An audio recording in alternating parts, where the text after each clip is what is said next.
हिन्जाव मोनदों आं बर' हिन्जाव सिख्ला मोनदों बेनिखायनो थैजोंहाय लिं दं आरो रागा जोंब्लाबो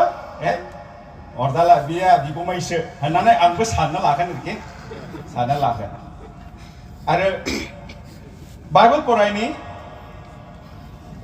John chapter 15 verse 16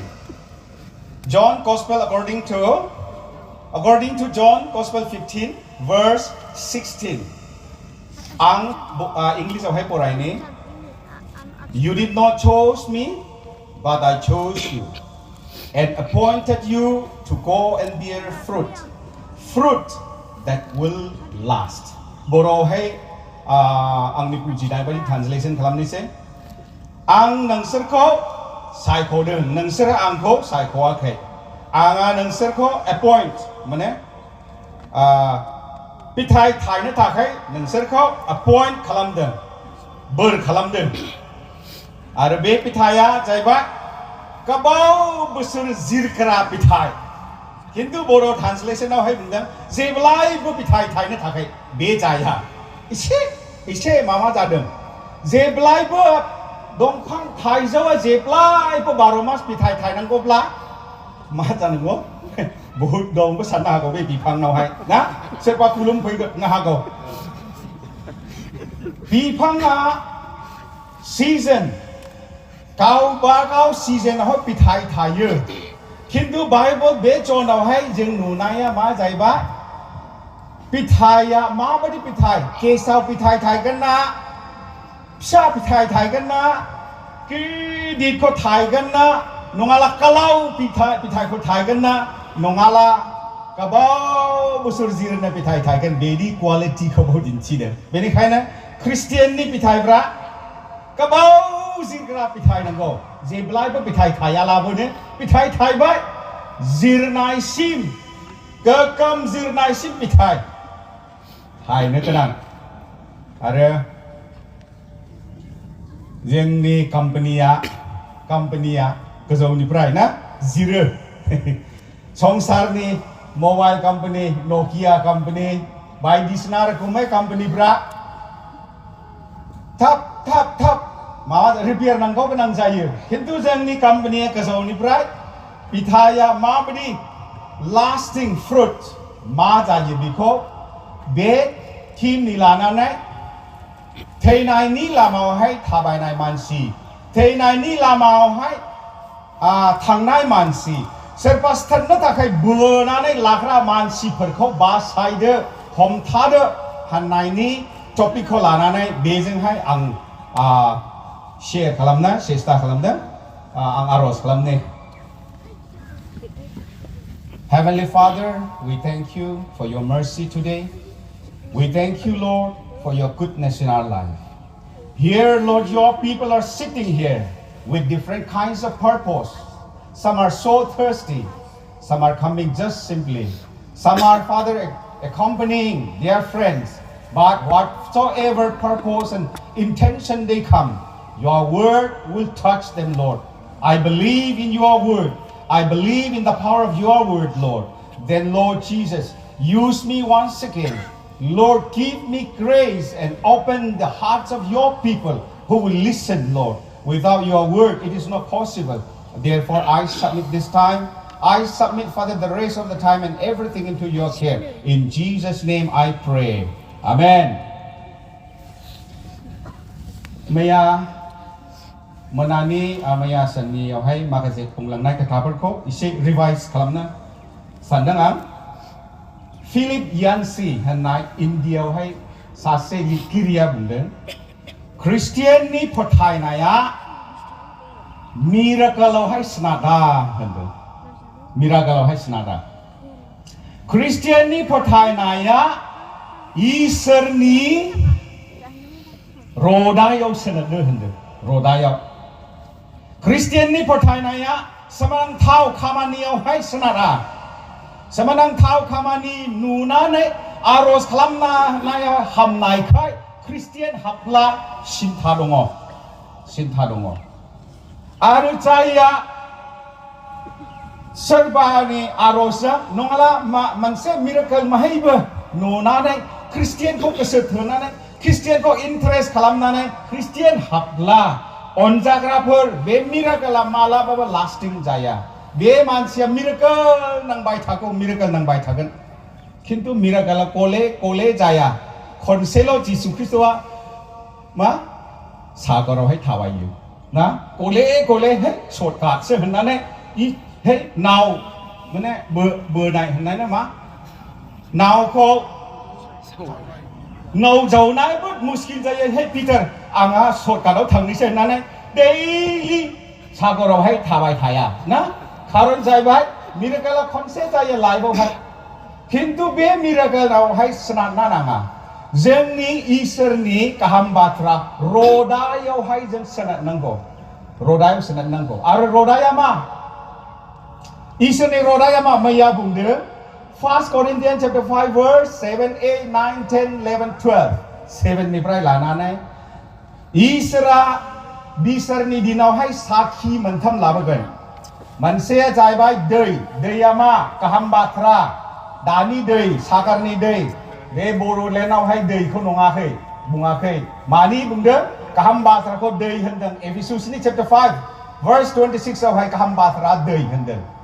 बे गाहाम बाथ्रा लाबोगोन साखि मोनसे मोननैयावहाय गोथार जिउ थागोन मोनथामावहाय जिसु ख्रिस्टनि थै आं खोन्थाबाय मैया दाख्लि जिसु ख्रिस्टनि थैखौ नुला मा मोनो जेबो मोनाला सिन्था दङ आं जिसु ख्रिस्टनि थैखौ नुब्ला बेनो इसोरनि साखि आंखौ आंनि पापखौ खेमा खालामनायनि होननानै खेमा खालामनाय खगाजों खेमा खालामजायो बे खगाजों नोंनि पापखौ खेमा जाबाय जायो लिरालाबो जायो अनजाग्राफोर किन्तु इसोरा स्ट्रं एभिडेन्स नांगौ बे विकेड जेनेरेशनफोरनि थाखाय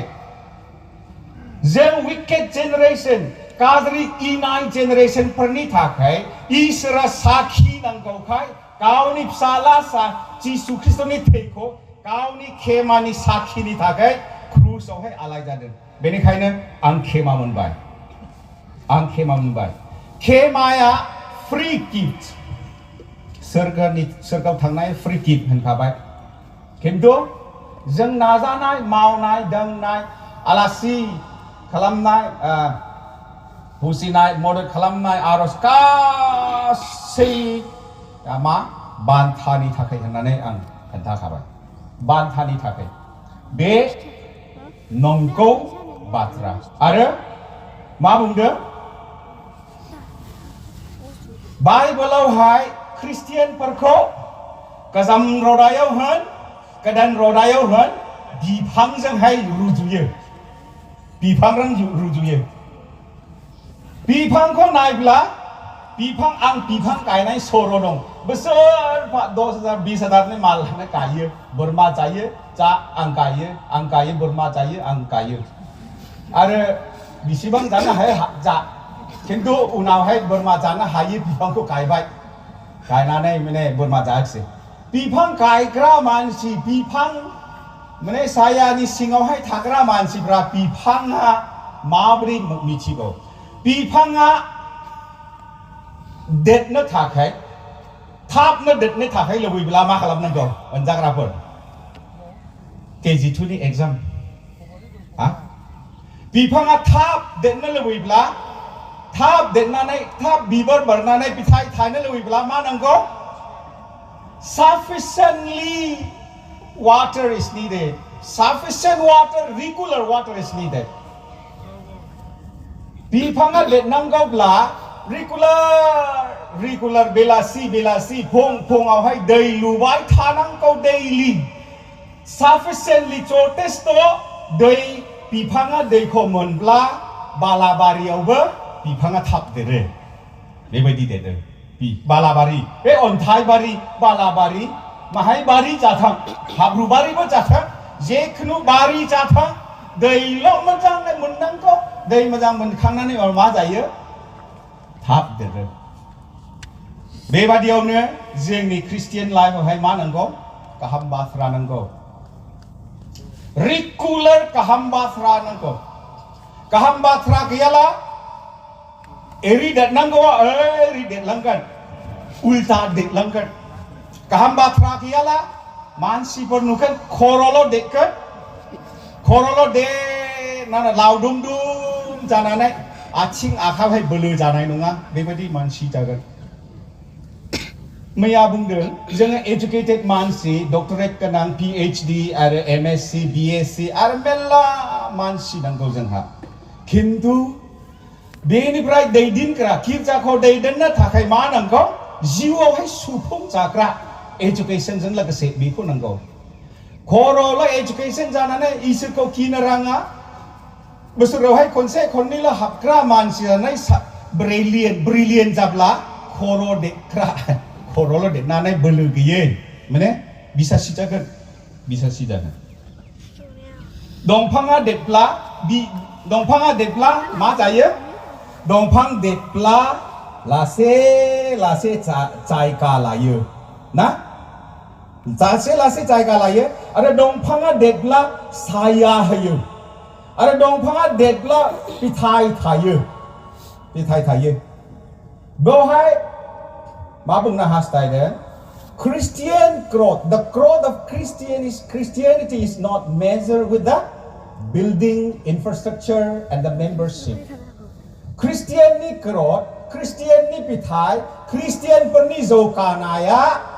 बिल्डिं गिदिर टाइल्सजोंहाय लुनाय बिल्डिं आरो मेम्बारशिप बुरजा जानानै सामलायनो हायो मेम्बारफोरजोंहाय माने मेजर जायाखै The growth of Christianity is measured with the vanishing away with sin. Praise the Lord.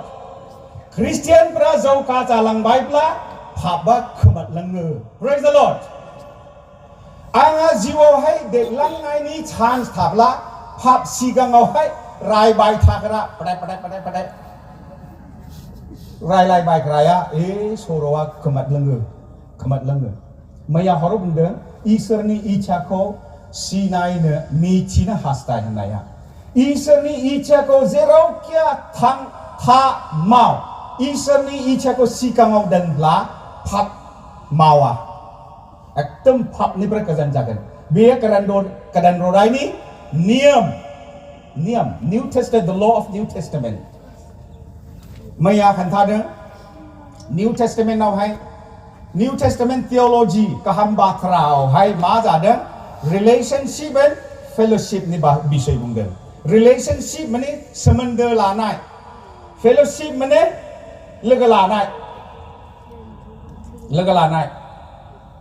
fellowship माला सुरु जायो होनब्ला माला हाबा जानानै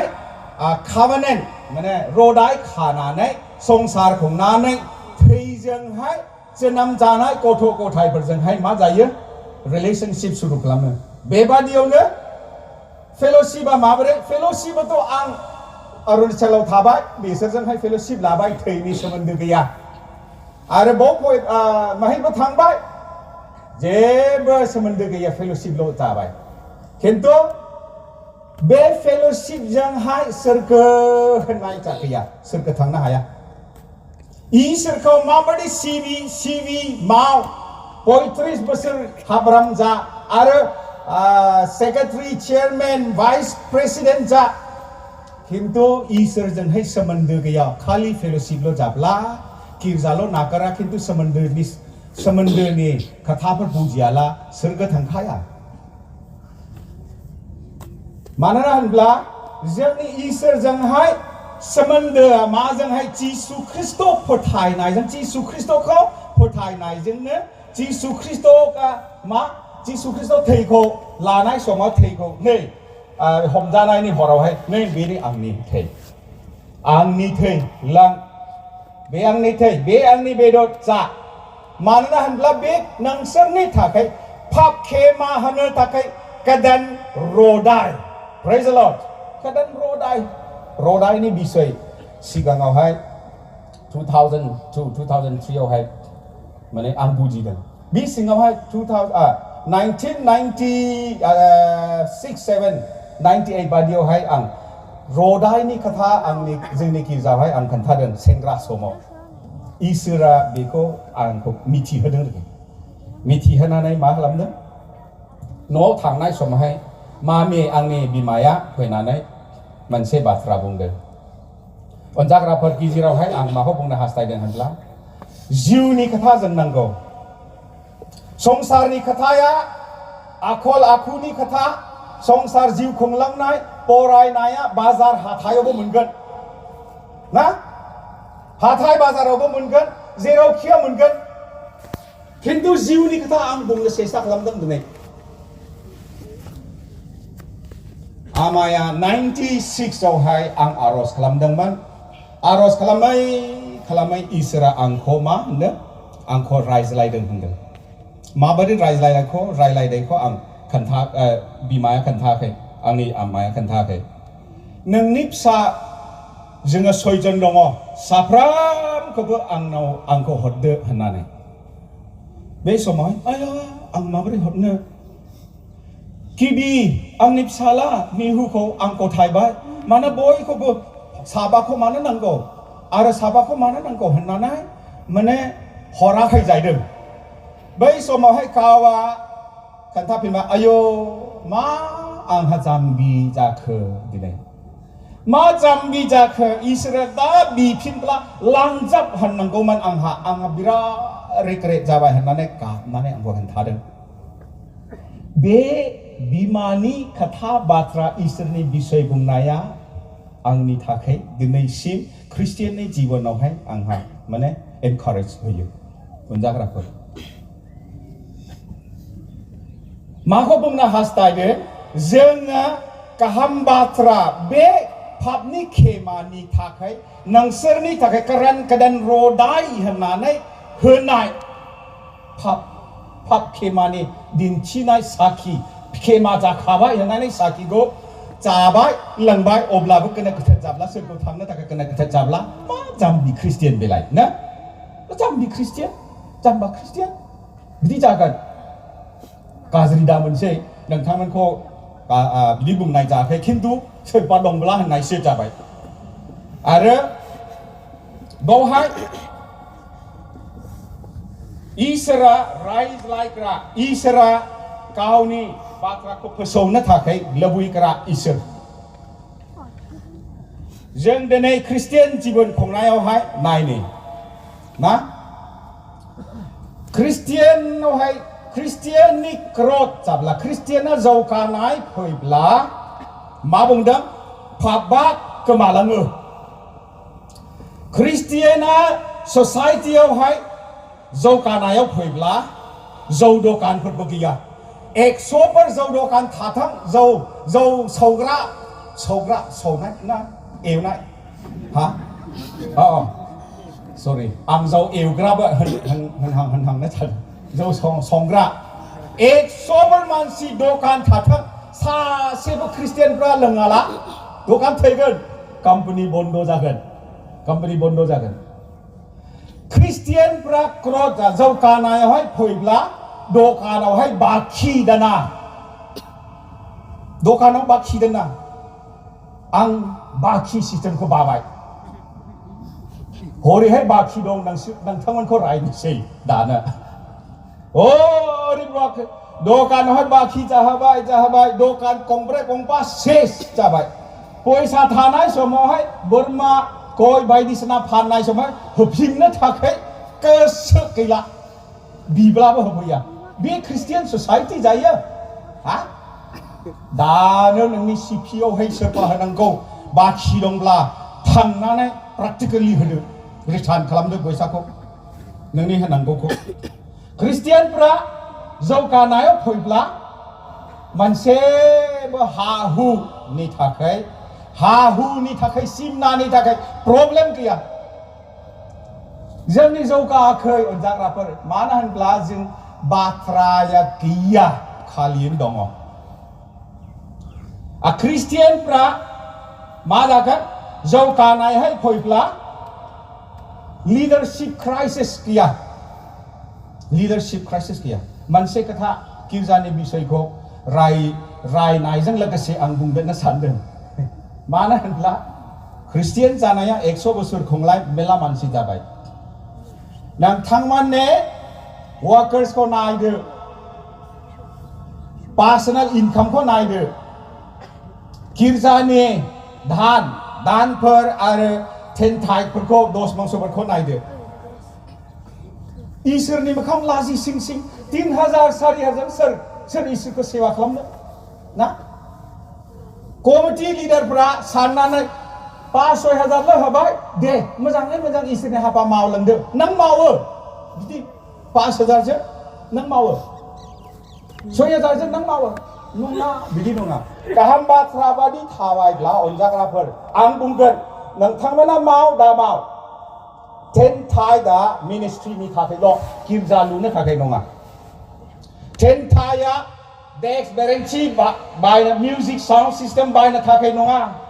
मिनिस्ट्रिनि थाखाय हाब्रामफोरनि थाखाय रेभारेन्डफोरनि थाखाय एभेन्जेलिस्टनि थाखाय थोजासे होनांगोन थोजासे जानांगोन जोंनावहाय आं बायो जोंनि जायगाखौ मेनसन खालामनो आं बिराद दुखाबादि जागोन होननानै बिराद बायो खिन्थु जिउआवहाय सोलोंनांगौखाय आं बुङो जोंनि गिर्जा फिसा LIKDK लाइराम ईश्वर बाप्टिस्ट गौथ्रान बे फिसा गिर्जानो जोंनि पास्टरखौ गारि गंसे होदों न' भारा गासै बाननानै लादों आरो फिसाफोर फरायनायावहाय स्टाइपेन्ड होजोबदों पास्टरखौ 50नो 6,000 होदों नायदो मालाबाबो अफरिं खांदेरनाय गैया खालि 10 मंस जोंनावहाय मोननायजोंहाय बे मानो बेखौ बुंदों माने अन्नानै दुगा दा सानदे मोनसेनिफ्राय मोनसे सोलोंनानै लानाया गाहाम मोनसेनिफ्राय मोनसे लानाय फोरोंनाया गाहाम जायो ख्रिस्टियानफोर गाहाम बाथ्रा जोंनावहाय थाब्ला मुस्किल मोना मैया आंनि लाजि सिंनि काहानिखौ खोन्थाबाय थाइबा दान होनायखौ सोरबाया खोनायाखै ना सोरबा खोनायाखै थाइबा किसि थाइबा माहाजन गोजा माने 15 जनल' मेम्बारा 15-20 जनल' गासै बयबो 500 200 300 आरो 100नि नट थाइबा गांसेल' किसि दं लाजिदों मानो होनब्ला आंनि आखायाव मोनसे बास गारि भारा होनानै रिटार्निंनि थाखाय 500 आं CPO सोनानै थाइबाया मानि थाखाय माने अफरिंनि थाखाय जाहैबाय सर्टकाट अफरिंनि थाखाय जाहैबाय माने साननाया फैबाय माने गिदिर एमाउन्ट फिसा एमाउन्ट इसोरा नाया गोसोखौ नायो होननानै नङा बिदि नङा गोसो नायब्लाबो जोंबो माने थाइबाजोंहाय 10 थाखाजोंहाय मिशनारि मोजाङै मावदो होनो बे लाजि सिं जाया जायो मोजाङै सानदो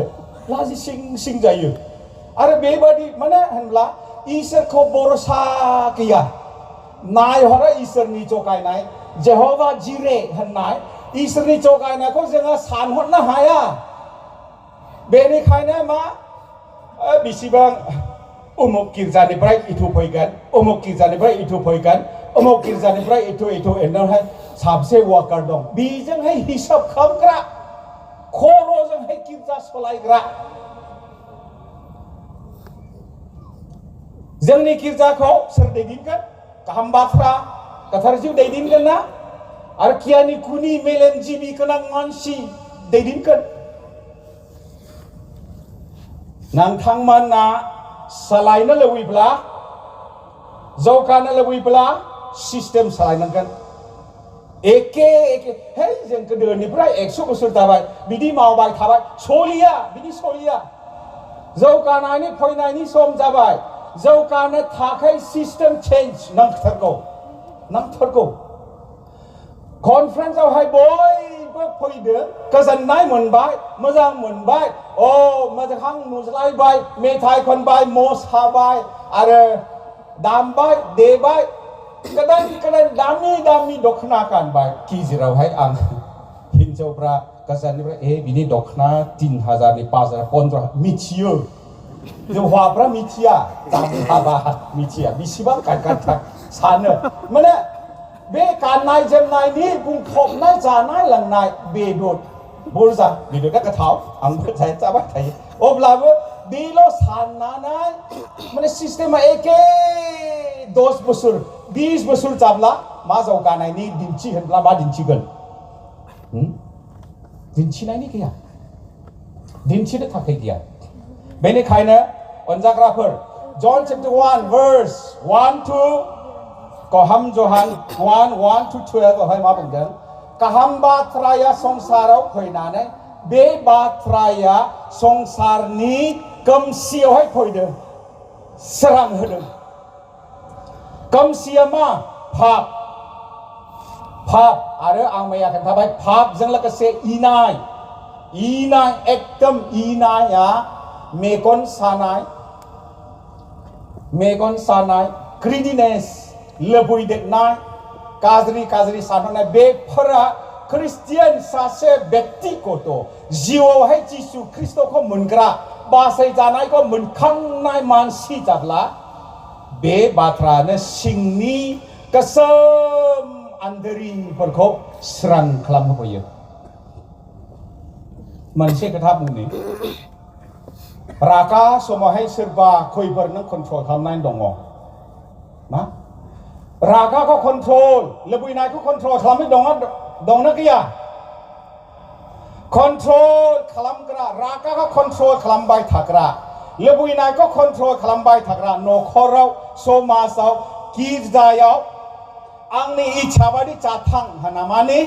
बेबायदि कन्ट्रल खालामग्राया गोथार जिउ दैदेनग्रा मानसिफोर कन्ट्रल रोङै मानसिफ्रा गोसोम जिउ दैदेनग्रा मानसिफोर गोथार जिउजों गोसोम जिउजों ना अनेक मसेसआ सागरजोंहाय माने सागर डेड सीया मा होनो गोथै सागरनि खाथियावहाय सहैबाय इजराइल जातिफोरजोंहाय लोगोसे रेड सी गोजा सागरावहाय आरो बे सफैनाय उनावहाय मिस्र देशनि आर्मी फार'जों लोगोसे मेल्ला मानसि मेगन गिदिर अस्त्रजोंहाय सिथारनो थाखाय फैदों बयबो पुरा मा जाबाय हुलस्थु आरो गुसु नङा आयौ माहा थानांगौ मसेस मानो जोंखौ दैदेनखो जों थैजोबनोसै आया बो सागर बे खाथियावहाय जोंनि फबनाय जायगा गैया मानो जोंखौ दैदेनखो होननानै जिरायनो हाला आरो गसंनो हाला खिहां हासुहां काबाहां हाला जादों मसेसआ बे समावहाय मा खालामदों नेथ'दो इसोरा मा खामानि मावगोन नोंसोर नेथ'दो इसोराबो मसेसखौ डाइरेक्ट खोन्थायाखिसै आं बिदि खालामगोन होनना खोन्थायाखिसै मानसिफ्रा मसेसखौ प्रेसार होबाय पुरा प्रेसार होबाय मसेसआ कन्ट्रल खालामगासिनो दङ कन्ट्रलाव थायो आयो र' नेथ' इसोरा मा खालामगोन दिनै नोंसोर नुदों दा बे मानसिखौ मालाबाबो जिन्दगि नुनाय नंला होननानै माने प्रमिस होदों इसोरा मोजां खामानि मावनानै सोमोनांथाव खामानि मावदों नेग्रा कन्ट्रल खालामग्रा दैदेननायावहाय ना नेबाय थाग्रा कन्ट्रल खालामनानै आर'जों नेबाय थाग्रा इसोरा जेहोवा जिरेया मा मावगोन होननानै नेबाय थाग्रा मानसिफ्रा सब समय हमेशा मिरेकल नुगोन सोमोनांथाव खामानि नुगोन अनजाग्राफोर ख्रिस्टियान जानानै इसोरनि राव खोनाफेरा एक्सपिरियेन्सआ साल्वेशननि एक्सपिरियेन्सबो गैया रंजानायबो गैया ओरैनो जाब्ला बे एसे चेकिं नांगौ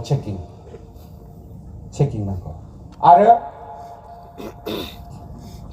बेसेबांसिम नोङो जौगागोन एसेबांसिम पापखौ नागारलांगोन बेसेबांसिम ख्रिस्टियानफ्रा जौगानाय फैगोन आं बुङाखै दे मेम्बार एरलांगोन होनाखै इसिबांसिम ख्रिस्टियानफ्रा जौगानायाव फैगोन मा जागोन गामियाव मा जागोन फाबा खोमादलांगोन रं नाम्बार मोननाय नंला praise the Lord रं नाम्बार जानाय नंला अमुकनि बिफाजों अमुकनि बिमा थांलायो होननायनि घटना जाला बिदि जाला मानो होनब्ला जिउआवहाय जौगानाय फैनायखाय फाफ्रा जायगा गैला praise the Lord praise the Lord कमजोर जाबाय मोजां मोनाखै होनदां मोजां मोनाखै होनदां माने रं नाम्बारा जोंनि गेजेरावहाय बिराद खामानि मावो दे रं नाम्बारा बिफाफ्रा हिनजावखौ थगायग्रा मानसिफोर दङ बाहेराव थांबायब्लाथाय हाथाय बाजार माहायबो जिरायबाय अब्लाबो थांगासिनो दं ना इसोर मिथिगौ बे मा इनाय आं बुंखाबाय ना थगायनाया प्लान लानानै आं बिदि थगायब्लासो मा जागोन बेनि साननायखौ माने कन्ट्रलाव थागोन होननानै थगायनायखाय मा जादों थगायनानै प्लान लानानै थगायनाया मा इनाय मावनाय एकदम गाज्रि आरो मानो हौवाफ्रा थगायो दे खोन्थासै हौवाफ्रा मा थगायो होनब्ला न'खरावहाय हिनजावफ्रा दुसि खालामबाय थायो बेनिखायनो हौवाफ्रा थगायो मोनसे मानो होनब्ला बे मामा लाब्लाबो बुस्थु फिसा लाब्लाबो 500 लानायखौ बेसेबां लायो हिनजाव सोंगोन 500 थाब बेनो 500 नोंखौ थगायबाय आं बायब्ला बेयो 300 जों जायो होननानै मोनसे बुस्थु बायबाय हिनजावा नङा बे दाम बारा होबाय नोंहा फैसा दोननाय जायगा गैया नामा होननानै बुंनोसै लाजावहाय अके आं थगायब्लासो बेयो दुसि खालामनाय नङा साननानै थगायना सुरु जाबाय 500नि हरनायखौ 100 मोनदों होननानै थगायजेनबाय खारना जाहैबाय हिनजावा बरसा गैया एकदम दुसि खालामबाय थायो बायनायावहाय दांनायावहाय लाजावहाय थगायग्राबो जाबाय नंगौना नङा आं मिथिया आंनि एसे सानहाबनाय आरो मोनसेयावहाय नाय गाहाम बाथ्रा गैयाला मा जागोन नाव पिथाइ थायनायखौ आं टारगेट लादों गाहाम बाथ्रा गैयाला मा जागोन जों बर'नि रायजोआवहाय अनेकता नुबाय बिजामादै बिहामजो सायख'नायावहाय मा खालामो एकदमबारे साबसे फिसालाफोर दङ गायग्रा हा दंना गैया बिफा साख्रि मावदोंना मावाखै आइये नों साख्रिजों हाबा जायो हाजोंहाय हाबा जायो मानसिजोंसो हाबा जागोन ना मानसिजोंसो आं हाबा लानायावहाय नोंसिनि सिस्टार नोंसिनि मामाखौ बिनानावखौ हाबा लानाय समावहाय बनियान गांसे लंपेन्ट गांसेल' दंमोन आंनावहाय गाहाम बाथ्रा दं बेखौ सिनायनानै आंखौ बानानै लादों बेसो बेखौ लानानै मा जादों जोंहा गाहाम बाथ्रा बेनावहाय दंना गैया बेसेबांसिम बेहा न'खरखौ बेंनो लानो हागोन होनना सानाखै लाजावहाय मा जादों हा दं हु दं न' दं गारि दं मटर दं गायग्रा दं बागान दं जाबाय मेगन नुनायजोंहाय नों संसार जाब्ला प्रब्लेम सल्भ खालामनो हानाय नङा उनावहाय फिसाफोरनि प्रब्लेम फिसौफोरनि प्रब्लेम सल्भ खालामनो हानाय नङा इसोरनि इच्छाखौ नायनानै माने पिथाइ ना मोजां हाबा बिदि मावनाया फार्स्ट मेथ्यु नङा माने मेथ्युआवहाय मेथ्युनि 19:17निफ्राय 19सिमावहाय नोंसोरनि मोजां आखला मानसिफोर नुनानै सोरगोनि बिफाखौ बाख्नायगोन होनदों बे आखल आखुआ मोजां आखुथाया मोनसे माने पिथाइ अनजाग्राफोर आं नुयो मोनसेयावहाय नै सोरबा जानो हागौ सोरबायावहाय नांब्ला आंखौ खेमा खालामदो सोरबा एमसि नन ख्रिस्टियानजोंहाय हाबा लाग्राफोर दङ जोंनि बर'फ्रा गुबुन ससाइटि मिक्स ससाइटि जानायखाय राभाफोर सान्थालिफोर उरावफोर आरो मुस्लिमफोर आरो बिदिनो हिन्दु कमिउनिटिजों हाबा जायो दे गावबा गाव गोसो थोलायनानै बबेनि लाबोखो मिथिया फिसाफ्राबो लाबोयो ना आसा दंमोन आंनि फिसालाया नङाला आंनि फिसाजोआ गिदिर गोलाव जागोन होननानै आसा दंमोन गेजेर खन्दआवहाय खारलांबायलै बिदि खोनानानै बिमा बिफा ओंखाम जानाबो खहाबाखिसै बेबायदिबो जायो घटनाफ्रा आरो बेवहाय मा बुंनो हास्थायदों होनब्ला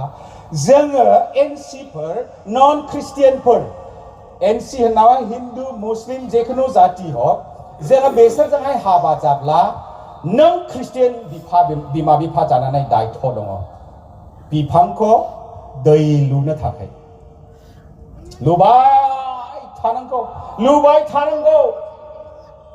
जोंनि ख्रिस्टियानफ्रा एकदम खम खोनायो खम नोंनि फिसाला थाबायजेननाय फिसाला दद' दादा बाबा मामा बिदि बुंग्रा मानसिया ओंखाम जाया माने खारलाबायनानै ओंखाम दावब्लाबो गारब्ला नों रंजायो हा बिमा जानानै बिफा जानानै हे थिखि दं आंनि फिसाया बोलो दङ होननानै जाया ओंखाम जायाला आयै मेगि लाबोगोन बायदिसिना लाबोगोन जाहोनो थाखाय बे फिसाखौ माजों ओंखाम जागोन होननानै बिमा बिफा सेस्था खालामो बेबादियावनो मा जोंनि सिस्टेमावहाय दंफांखौ देरनो थाखाय खोबग्रा माखासे हाग्राबारि बिफांफोर दङ बेखौ सिफायनांगोन जाहोनांगोन माने बे खोबग्रा नियमफ्रा मा against the growth of Christianity मा नियम दोनो मा खारन दोनो मा आं मिथिस'नो हाया बेखौ फरायजोबनोबो हाया आंबो मिथिया बारा आरो बे नियमफोरखौहाय जोंनि नियमसो होननाय इसोरनि बाथ्रा नियम बादि सोलिनांगोन सानसेखालि सासे हाब्रा मोसांनो नांगौ आगै जोंनि गिर्जायावहाय खनब्रै खनबा जाबाय सासे जौ फाग्ला जौलांबाय थायो दिनैनिफ्राय जौलाङा होननानै सिमान लाबाय थायो खिन्थु जौलांफिनो जों बाबायलै बेखौ मा खालामनांगौ होखारनाया स्राना होनदों मेम्बारशिपनिफ्राय होखारनाया स्राना होनदों थिग आसे गुमै जिसु ख्रिस्ट'आ पास्टर जाब्ला नोंनि गिर्जायावहाय बेदि गले पबसिमान लामायखौ होखारगोन ना नाजावगोन हा जिसु ख्रिस्ट'आ है नोंखौ बाबायलै आकाश नङाला सुनिल होननाला नोंहा सोरबा प्रेम होननानै नोंखौ बाबायलै खैफोर नोङो मामा लागोन जिसु ख्रिस्ट'आ बिदि होनगोन हाना नाजाबाय थागोन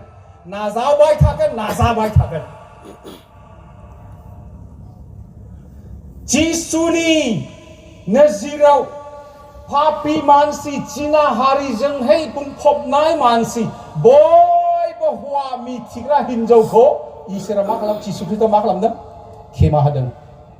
खेमा होदों अनजाग्राफोर बेनो गिर्जानि डक्ट्रिन जानांगौ बेनो गिर्जानि मा सेर जानांगौ जिसु ख्रिस्ट'नि आखलखौ नायनानै बेखौ जोंनि नियमावहाय दोननांगौ मोजां मानसिबो खाया संसार पापी गोजा मानो बिदि मानसिफोर फैया फिना मानो रिपेन्टेन्ट जाया होनब्ला गाहाम बाथ्रा खमद्रायो मारुबारि ना देसत मारुबारि देसत मारुकरानावहाय थाबायनाय बायदि मानसि जायो थाबायनाय बायदि गाहाम बाथ्रा गैया मोनसे खोथा बुंने गाज्रि दा मोनसै लिडारफोर थाब्ला गाज्रि दा मोनसै मोनब्लाबो बिबोदाङा बुंदों जों सानदों जोंनि मिजोरामावहाय मा सर' दङ बिमाफ्रा फिसा उन्दैखौ माने बिबयनावहाय कारलांनानै सानसे खामानि मावनो सर' दङ गेजेर खन्दआवहाय फिसाफ्रा उन्दै गथ'फ्रा माबाबाय गाबबाय उखैबाय मा खालामगोन बिबयफ्रा मिथिया लाजावहाय गावनि आहार कारानखौ दौबाय दौनानै गथ'फ्रा सोबनानै उन्दुबाय उदैथ' बुङाखै बेबादि माखासे गिर्जायावहाय प्रिचिं खालामनाय समाव माखासे समावहाय बिबयनि आहार कारान सोबनाय बादि जेबो बोलो गैयैफोरबो थायो बेनिखायनो साननो गोनां change the system you change ना the system you change the way you change माने माबोरै सोलिदों बेफोरखौ सालायनांगौ अनजाग्राफोर कारानखौ सोबबाय थाब्ला मा गिर्जा हाबनो लुबैया मानसिफ्रा बिदि जायो हाबनो बायो रायबाय दिनै आं नोंथांमोनखौ रायनाय बायदि रायबाय थाबाय लाइजावहाय हाबला होननायसोबो जायो बेबादियावनो मा बुंनो हास्थाय खालामदों इसोरखौ सेवा खालामग्रा लिडारफ्रा डेडिकेटेड जानांगौ बोरमा बिमा बादि जानांगौ बोरमा बिमा मा आहार फिसा दाथा खनसे जोनोम जाबायब्ला बोरमाया आहार सेरबाय 12 मास आहार सेरनो हायो बोरमा बिमा बादि जानांगौ इसोरनि सेवाफ्रा माने मिनिस्टारफ्रा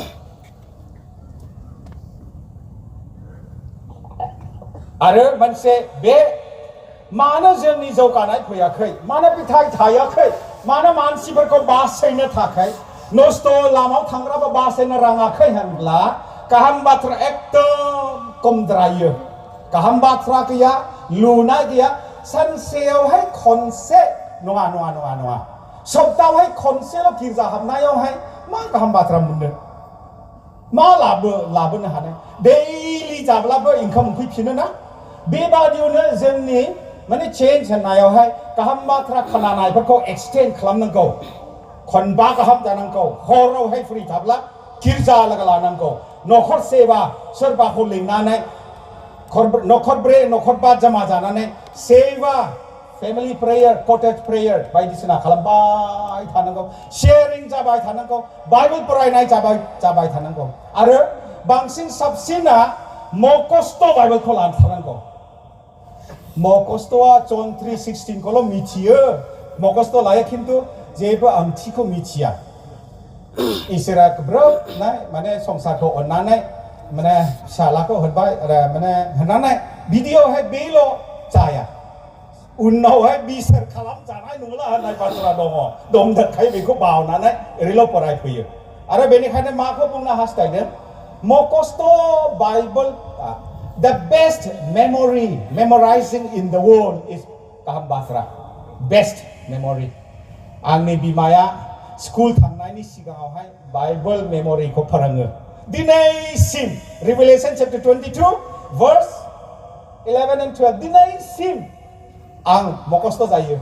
Galatians chapter 6 verse 7 and 8 मकस्थ' जायो दिनैसिम बिमा फोरोंनाया आंनि बिमा फोरोंनांगौ अनजाग्राफोर बेनो दै लुनाय नङाला मा जायो सामलायनो हानाय नङा देरबाय खोनासंला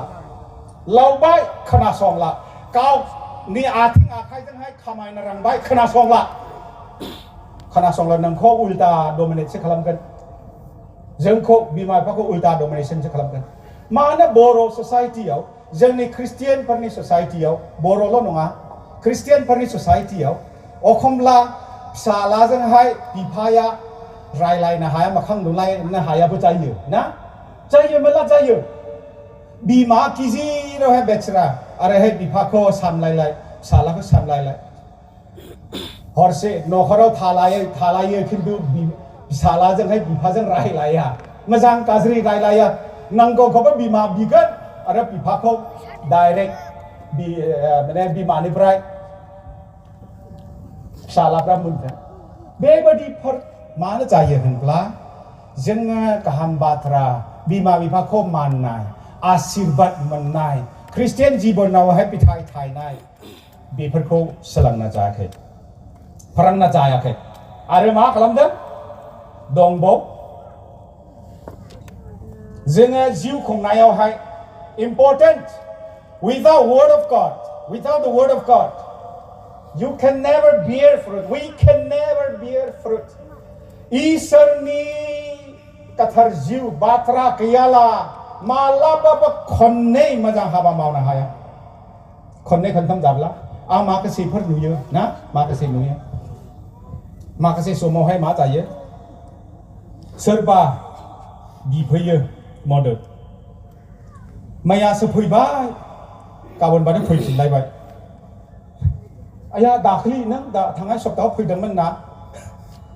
थांनाय सप्ता फैदों औ आं फैफिनबाय मास मोनसेयाव खनबा गाहाम सासे बिनो फैब्ला स्पिरिचुअल लाइफ गोमागोन मा फैगोन जोंनाय बावहाय अर सावनाय बादिल' जागोन मा खारन गोथार जिउ गैयाला गोथार जिउआ दैदेनाला गाहाम बाथ्रा गैयाला मोजां हाबा मावनायाबो खनसेल'खा खनसेल' खुनुरुखुम खननैल' गले मावनो हाया जोंनि बोलोजों जाया आरो नाय मोनसेयावहाय आं बुंनि ख्रिस्टियान जालाव सिख्लाफोरखौ आं एसे बुंनो हास्थायदों बिमा बिफाफोर नोंथांमोन थांखिखौ खोन्था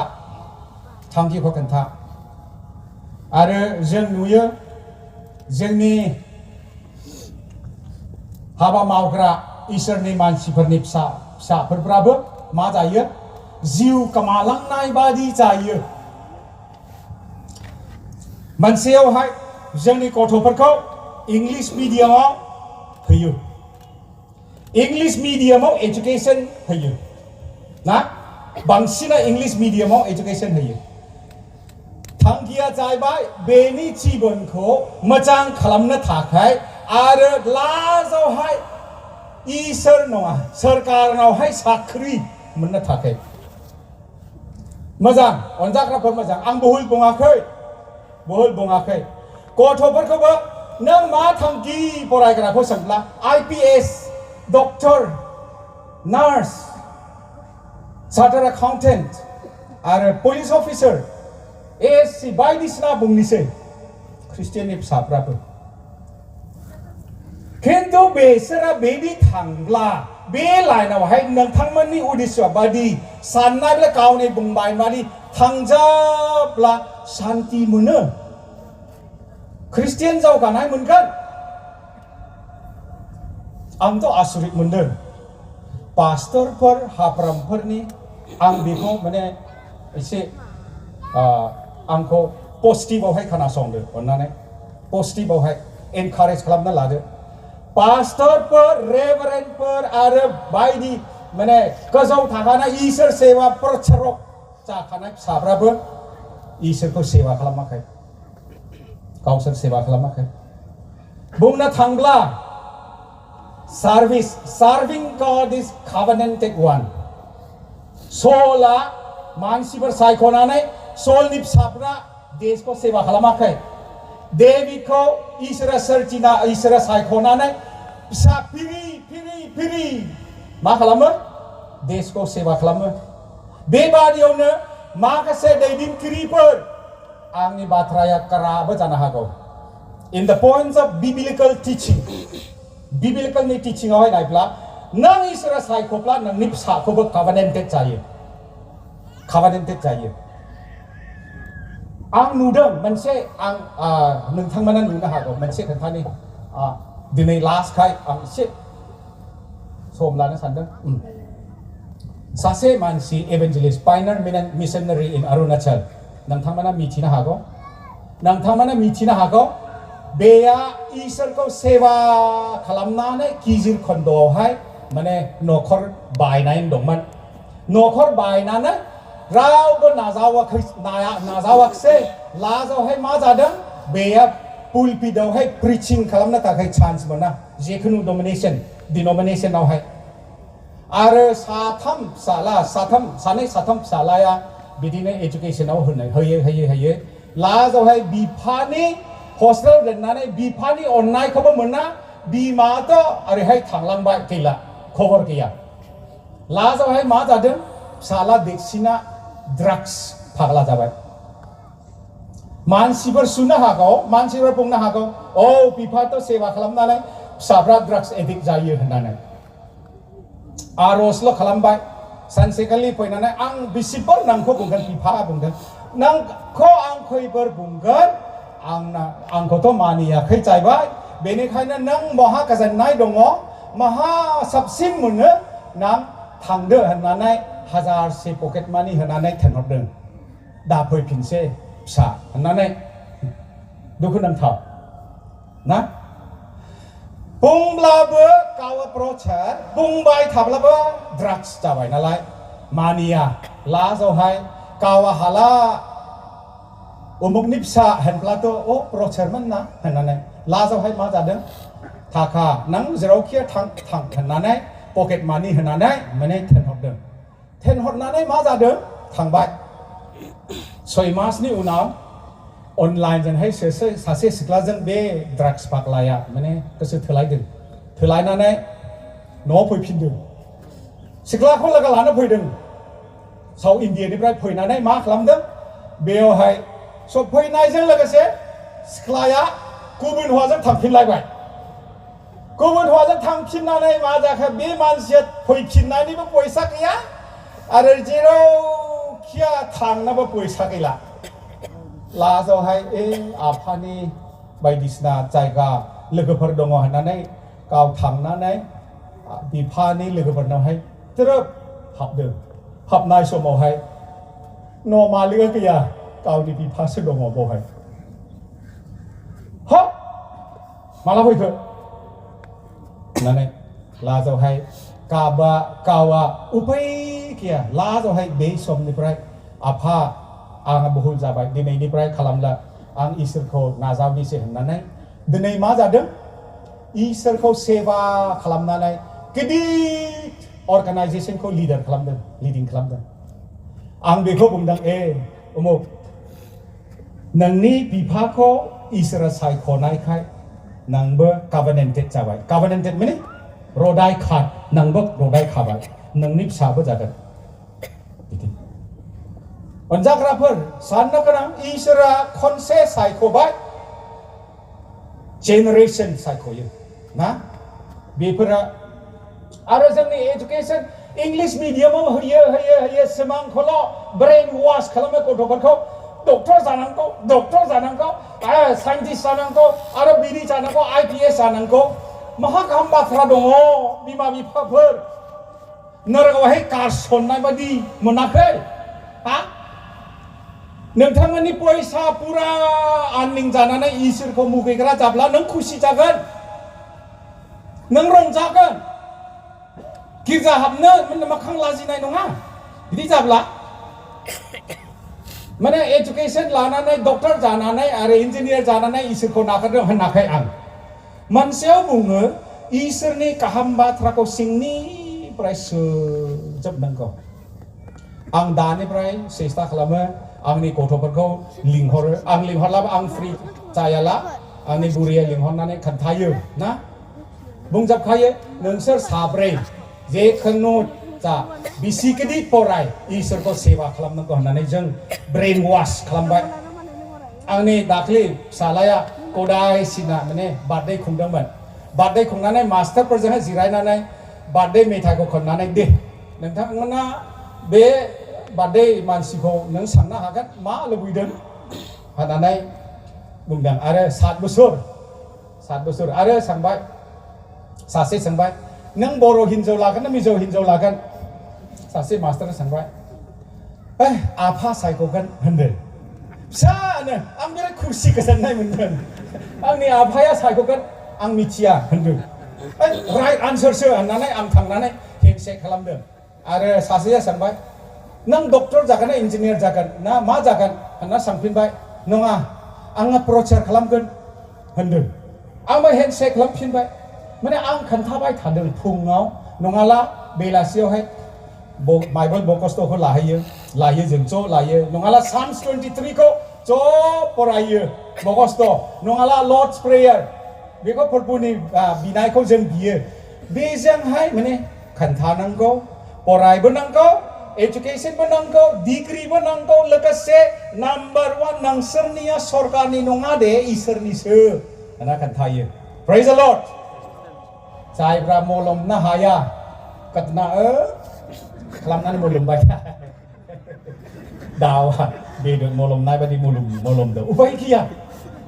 मानो जोंहा फिथाइ थायनो रोङा जों फोरोंनायावनो पास्टरखौ लिंहरनो गोनां जायो आंनो फिसाला आंनि थाखाय आर'ज खालामदो खोथा लाया होननानै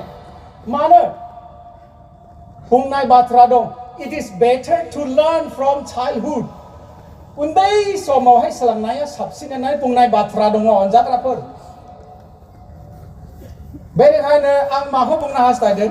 लास्टिं फिथाइ होननायावहाय नोंनि गथ'आ बयबो बेयाव थाग्रा मानसिफ्रा जोंनि फिसाफोर इसोरनि गाहाम बाथ्रा खोन्थाग्रा इसोरनि हाबा मावग्रा जाब्ला बर' जायगाखौ खय बोसोर नांगौ जोंब्लावनो थाखाय खय बोसोर नांगौ नाङा गोबाव नाङा आं नुदों जोंनि जातिफोर जायो साला हिन्दु एमसियावहाय हाबा जादों फिसौ मोनबाय दासिमबो इसोरा फैफिनाखै पास्टरनि फिसाजोआ फैफिनाखै सिखाङाखैबो पुरा गिदिर थुनानै बेरायबाय थायो बेवाय हाय हेल' बेल' बिदि जायो मानो बिमा बिफाया माने फोरोंनाय जायाखै न'आवहाय थाखा फैसा थागोन जेरावखि देशआवहाय बेरायनो मोनगोन रंजानाय गैया सिकिउरिटि होननाय मोनसेबो गैया अनजाग्राफोर नोंनि फिथाइसो बे माथाय 17-18 खौ नायब्ला मोजां बिफाङा मोजां फिथाइ थायो गाज्रि बिफाङा गाज्रि फिथाइ थायो ना माथाय chapter 7 verse 17 to 20 मा फिथाइ थायगासिनो दङ जोंहालाय lasting fruit आरो मोननायावहाय मा बुंनो हास्थायदों मोननायावहाय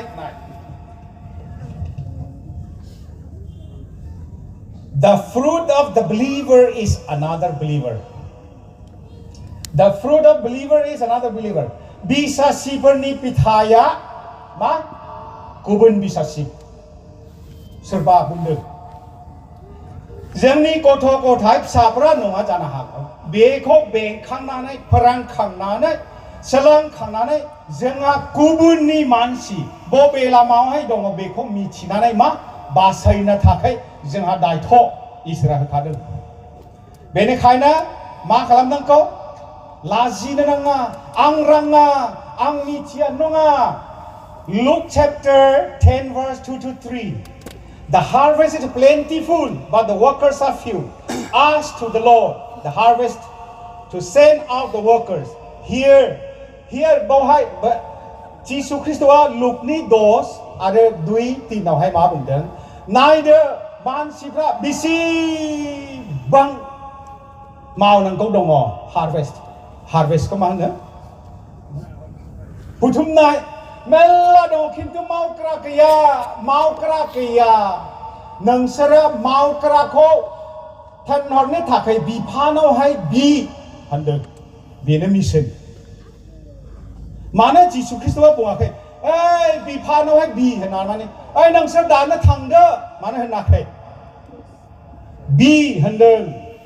अनजाग्राफोर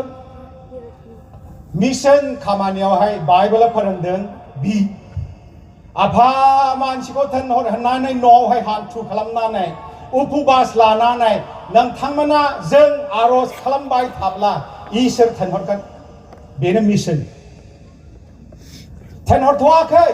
बिनो थिनदों बेनो मिशननि फाउन्डेसन जोंहा आर'ज खालामबाय थानांगौ नों बुंनो रोङाला मा खालामो माखासे नुदों प्रचार खालामनो हाया थाबायनानै गामियावहाय आर'ज खालामो बेवहाय इसोरनि रायजो फैथों होननानै थाबायनानै मा खालामो गामियावहाय स्रि थांनानै टाइम टु टाइम आर'ज खालामो बेनो मिशन बेना एकदम मिशन खोथानाय इसोरा लामा खेवगोन सानसेखालि मा बुंदों सासे आमेरिकाना मा खालामदों आफ्रिका साउथ आफ्रिकायाव थांनानै माने मिशन खालामदों साथामजों लोगोसे एक घन्टा जानोसै अननानै एसे खेमा खालामथ'दो साउथ आफ्रिकायाव थानाय ख्रिस्टियान बिराद स्ट्रिक्ट ख्रिस्टियानफोर हाबनो मोना होननानै मा जादों बन्द जादों जाहैदों बे जायगायाव थानो हायाखिसै गामिनिफ्राय गोजान बेसेबां गोजानावहाय माने दोननानै मास मोननै मोनथाम जानानै माने बिहि थैदों हिनजाव थैदों बिनि उनावहाय हारसिङावहाय हाखरखौ जावनानै फबदों बेचारा आरो एक बोसोरनि गेजेरावहाय फिसाला सासे आरो फिसाजो सासे थैफिनबाय बावहाय गाव हारसिं फबफिनबाय बुंनोथ' जेबो चान्सखौनो मोनखाया आरो दुखु मोननानै मा बुंदों फिसाजो सासे उन्दैसिन माने 2 बोसोर बादिल' थालांनानै गुबुन आफ्रिका गुबुन ख्रिस्टियाननि ससाइटियावहाय माहायबो थांनानै बे फिसाजोखौ गथायनानै गावनि देशआवहाय थांफिनदों जाहैदों थांफिननायावहाय बुंदों इसोर दिनैसिम आं थैनायसिम नोंनि मुंखौ गाबज्रिया आरो आर'जबो खालामा आंनि खाथियावबो सोरबा आर'ज खालामफैग्रा सोरबा गाहाम बाथ्रा खोन्थाग्रा थाब्ला आं हास्थायगोनसो होननानै मिशनारिया उल्था सालायदों रावबो खाथियावबो बेखौ बिदि नङा पास्टरफोर थांनानै बिदि नङा नोंनि बिहिया थैबाय नोंनि मामा थैबाय फिसाजोफोर थैबाय आरो नों खालि हाजों फैफिनबाय अन्नानै होनब्लाबो दा खाथियाव दाफै होननानै रायनानै 30 बोसोरनि उनावहाय बे गारलांनाय फिसाजोआ बेयावहाय देरलांनानै सासे मिशनारि जादों जाहैदों बे आफ्रिकानि भाषाखौ मिथिनानै बे बिफा थानाय जायगा बे एरिया 30 बोसोरावहाय ख्रिस्टियान जाजोबदों जाहैदों 80% जाजोबनानै सोरबा फाइनाल मिशनारि नायबाय गैला लास्टआव सोरबा फाइनाल मिशनारि नायै सासे दं जाहैदों सासे गोसोम आफ्रिकानि जाय गाइखेर होग्रा बे मिशनारि थानाय समावहाय गाइखेर होबाय थायो जाहैदों गाइखेरल' होबाय थाबाय लास्टआवहाय गाइखेर होनाय समावहाय बे आर'जल' बुंनाय खालामबाय भाषाबो रोङा खिन्थु बे मानसिया मा बुंदों आंहा मिशनारि बावहाय थादोंमोन सासे बेचारा बिहि थैबाय फिसाजोफोर थैजोबबाय हारसिङैनो थांफिनबाय आं गाइखेर होनाय समावहाय माने फंनै होबाय थानायखाय आंनि जिबनावहाय माने सोमोनांथाव खामानि जानानै आंहा फाइनाल मिशनारि जादों होनना बिफा मिथियाखै बेखौ लास्टआवहाय बे फिसाजोआ थांनानै बेखौ खोन्थादों आफा आं उमुक नों गारलांनाय उमुक सोर उमुक आफा आं गाहाम बाथ्रा इसोरनि दा बुं नङा नै नोंखौ गाइखेर होग्रा सासे दं दा बे गाइखेर होग्राया इसोरनि सेवा मावग्रा जानानै नोंनि आर'जखौ खोनानानै दिनै साउथ आफ्रिका बे जायगा 80% ख्रिस्टियान जाजोब्बाय होननानै खोन्थादों बिफाया बे समावसो हान्थु गाबनाय इसोर खेमा खालामदो सरि आं नोंनि मावनायखौ बुजियाखै 30 बोसोर होननानै गाबनानै बुंदों जाहैदों इसोरा माबायदि खामानि मावगोन मिथिया आर'ज खालामदो बिदो होननानै बाइबेल बुंदों आरो लास्ट आं खोन्थानो सानदों इसोरनि खामानि मावाला मा जागोन इसोरनि हाबाखौ मावाला खोथायाला गुबुन होफायनाय मानसिफोरखौ बासायाला मा जागोन बेखौ आं खोन्थानि हागाय chapter 1 verse 5 to 9 नोंसोरा मेल्ला प्लान्टिं जायगोन खिन्थु इसेल' मोनगोन नोंसोरा जाबाय थागोन अब्लाबो उदैया बुंनाय नङा नोंसोरा लांबाय थागोन खिन्थु नोंसोरा सन्तुष्ट मोननाय नङा नोंसोरा गानगोन खिन्थु गुदुं जानाय नङा नोंसोरा खामायगोन खिन्थु सिफि गिसि खालामगोन इजराइल मानसिफोरा मामानिफ्राय माने बाइबेलनिफ्राय फैफिननाय समावहाय गावबागाव न'खौ लुनानै 9 पदआवहाय हागाय चैप्टार 1 verse 9 खौ फरायदो नोंसोरा गावबागाव न'नि थाखायल' बेस्थ' बेनिखायनो नोंसोरा बेसेबां गायदों जथेस्थ' जायाखै नोंसोरा बेसेबां आर्निं जादों नोंसोरा थोजासे जायाखै नोंसोरा बेसेबां जादों उदै बुङाखै बेनिखायनो दिनैनिफ्राय नोंसोरा फिननानै आंनि न'खौ लुफैदो होननानै हागायाव बुंदों जों ख्रिस्टियानफ्रा नंगौ ना बिदि जादों ना बेसेबां इनकाम दं सासे आं मास्टार नुदों 80,000 मोनो हिनजावाबो 6,000 मोनो पैसा थाया पैसा गैया सोरबाया जाबाय जानायब्लाबो मा थोजासे जाया गायब्लाबो मा जाया माने ओंखारा आसाबादि ओंखारा जोंनि इसोरनि खामानिखौ मावालाना अनजाग्राफोर मा जागोन आंखाल जागोन नांलायनाय खमलायनाय जागोन सिथारलायनाय बुथारलायनाय जागोन सेलायनाय जागोन गावलायनाय जागोन खारना जाहैबाय इसोरनि न'खौ लुनो थाखाय जोंना बेस्थ' जायाखै गावबागाव न' लुनो थाखाय मा जादों बेस्थ'आव दङ Bible says man shall not live on bread alone मानसिफोरा रुटिजोंल' थांनो थाया इसोरनि गाहाम बाथ्राजों थाबायनांगौ आरो मा होनदों seek first his kingdom इसोरनि रायजो आरो इसोरनि महिमा righteousness खौ सिगाङाव नागिर आं समा गोलाव लाबाय नायखाय टेस्टनि शेयार खालामनो थाखायबो समा गैला माने गोजानाव फैनायनि थाखाय माने मा जायो born again believers फ्रा आर'जजोंहाय मा खालामनांगौ मिशन मावनांगौ born again मानसिफ्रा बिसासिफ्रा हेफाजाबजोंहाय मिशन खामानि मावनांगौ born again मानसि बिसासिफ्रा मा होनांगौ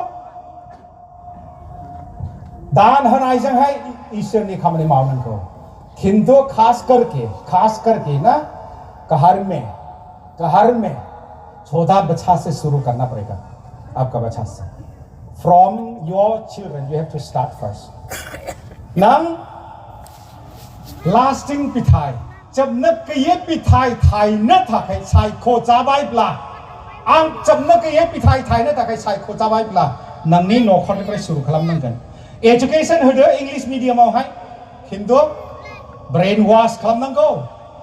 नुदों दा जोंनि दानि हामास हेजबुलानि वार इजराइलफोरनि वारजोंहाय नुदों दा नार्सारि क्लासावहाय सिलाइ हमहोदों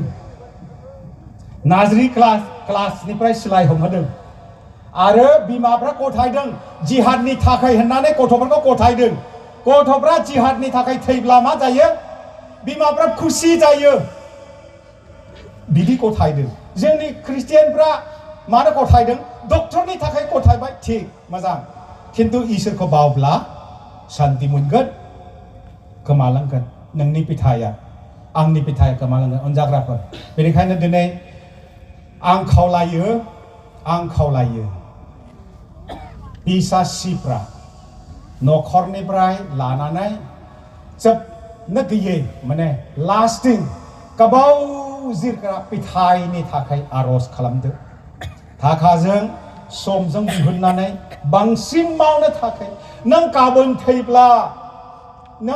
थैब्ला जेबो इसोरनि मोखाङाव आं मा मावदों होननायनि बुंनायनि जेबो खाबु मोननाय नंला लाजिगोन ना आरो माखौ जों मावदों इसोरनि मुङावहाय फिसा होनाय दान होनाय इसोरनि मुङावहाय आर'ज खालामनाय इसोरनि मुङावहाय फिसाफोरखौ फोरोंनाय फिसाफोरखौ इसोरनि मुङावहाय माने गाहाम बाथ्रा खोन्थानायफोरा बे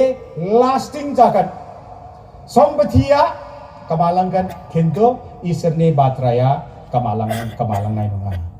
खोनासंग्रा साफ्रोमखौबो इसोरा आग्लाय बिग्लाय बोर होथोंसै थेंक इउ